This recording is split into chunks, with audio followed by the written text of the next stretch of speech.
मोहम्मद हफीज़ ने आकिब जावेद को सही आड़े हाथों लिया है। मैं भी बिल्कुल मोहम्मद हफीज़ के साथ खड़ा हूँ। एक लाइव टीवी शो में काफ़ी क्रिकेटर्स थे जिनमें यूनुस खान, मोहम्मद हफीज़, आकिब जावेद और ये सारे लोग थे, जहां पर आकिब जावेद ने ये कहा कि अगले 4 महीने में आपको बड़े बड़े बॉलर्स दिखाई देंगे और अगले 4 महीनों में 150 पर बॉलिंग फेंकने वाले बॉलर्स को मैं आपको पाकिस्तान क्रिकेट में ला कर दिखाऊँगा और परफॉर्म करा के दिखाऊँगा। तो मोहम्मद हफीज़ ने 2 टोक आगे से ये कहा कि आपने चैम्पियंस ट्रॉफी 2025 से पहले, जबकि आप हेड कोच थे पाकिस्तान टीम के, तब भी आपने ये बात की थी कि अगले 4 महीनों में देखिएगा कि मैं पाकिस्तान टीम का हाल क्या करता हूं। तो फिर क्या उसके रिजल्ट्स मिले हैं, तो वो तो हमारे सामने है जो रिजल्ट्स हैं। आगे से आकिब जावेद ने तीखे सवाल शुरू कर दिए कि कोच से तो आपका सवाल ही नहीं बनता कि आप कोच से पूछें। तो मोहम्मद हफीज़ ने फिर वापस ये कहा कि अगर एज अ कोच आप नहीं जवाब दे सकते तो अब आपको 2 साल हो चुके हैं, आप चीफ सेलेक्टर हैं, आप हेड हैं पाकिस्तान डोमेस्टिक क्रिकेट के, पाकिस्तान क्रिकेट बोर्ड के।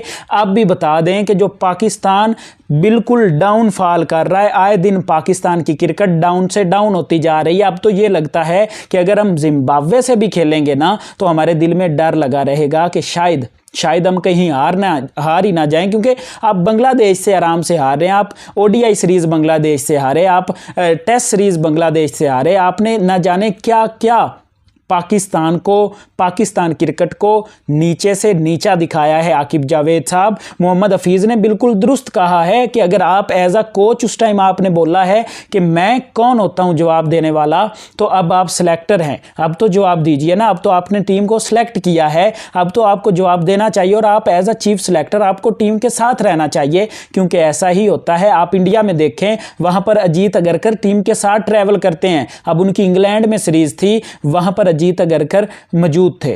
तो आकिब जावेद टीम के साथ क्यों नहीं जाता? इस पर आकिब जावेद ने पता है क्या बोला है कि जी हम टीवी पर भी उस मैच को देख सकते हैं, हम पीसीबी प्रोडक्शन के तवस्सुत से वो मैच आराम से इजीली पीसीबी ऑफिस में बैठ के भी देख सकते हैं। तो भाई साहब, आप जब सारा कुछ हैंडल टीवी पे ही कर लेते हैं ना, फिर घर ही बैठ जाइए। आपको क्या ज़रूरत है ये जॉब करने की? मेरे ख्याल से आपको तो जॉब करने की भी फिर ज़रूरत नहीं होनी चाहिए। लेकिन मैं कसूर यहाँ पर आकिब जावेद का नहीं मानता, आकिब जावेद को लाने वाले उन अकल के अंधों का कसूर मानता हूँ, जिन्होंने इस तरह के मतलब नकम्मे इंसान को पाकिस्तान क्रिकेट के सेटअप का इतना बड़ा सरबराह बनाया हुआ है। इसके अंडर रहते हुए यार पाकिस्तान क्रिकेट की बेहतरी नहीं हो सकती। जो बंदा ये कहता है कि मुझसे तो सवाल किया ही नहीं जा सकता, आप कौन होते हैं मुझसे सवाल करने वाले, मैं किसी चीज़ का जवाबदेह हूँ ही नहीं, तो फिर हमारा पाकिस्तानी क्रिकेट फैंस का सवाल और जवाब मांगना बनता किससे है? मोहसिन नकवी से। मोहसिन नकवी तो कभी मीडिया टॉक में आते ही नहीं है, कभी किसी बड़े टूर्नामेंट से पहले, कभी बड़े किसी काम से या किसी सेटलमेंट से पहले वो आते हैं, कुछ 10-15 मिनट की अपने पसंदीदा एंकर्स को इजाज़त दे देते हैं कि फ़लाँ बंदा मुझसे क्वेश्चन कर सकता है। बस यही होती है उनकी प्रेस कॉन्फ्रेंस, कोई 6 महीनों में एक आध बार। तो क्या मोहसिन नकवी से आप एक्सपेक्ट कर सकते हैं कि वो पाकिस्तान क्रिकेट की क्या बेहतरी करेगा? कोई बेहतरी नहीं होने वाली। जब ऊपर कोई क्रिकेटर ना आपके बैठा हो ना, तो आपका क्रिकेट का सेटअप अच्छा नहीं हो सकता यार। इंडिया को देखें, उनका सिलेक्टर, उनका जो भी सेटअप होता है ना, उसमें क्रिकेटर्स को रखा जाता है, सियासतदानों को नहीं रखा जाता। और यहाँ पर मैं ना मोहम्मद हफीज़ की बात से 100% एग्री करता हूँ कि यार आकिब जावेद को जवाबदेह होना चाहिए। जब आप एक टीम सेलेक्ट करते हैं, उसमें जितने भी लड़के होते हैं उनको आपने सेलेक्ट किया है ना, तो आपको जवाब भी देना चाहिए। अब आकिब जावेद ने पता है क्या बोला था शो में? जो 145 पर पाकिस्तानी बॉलर्स बॉलिंग करवा रहे हैं ना, अगले 4 महीनों में वो 155 पर बॉलिंग करवाएंगे। तो मेरा ये क्वेश्चन है, 150 पे बॉलिंग करवाने वाला शहीन शाह अफरीदी 130 पे आ चुका है, 125 पे इवन के वो बॉलिंग करता है टेस्ट में। आपने तो जो पाकिस्तान क्रिकेट की कोई थोड़ी बहुत बेहतरी हो रही थी, आपने तो उसे भी आकर दबा दिया है, आपने तो उसे भी ख़त्म कर दिया है यार।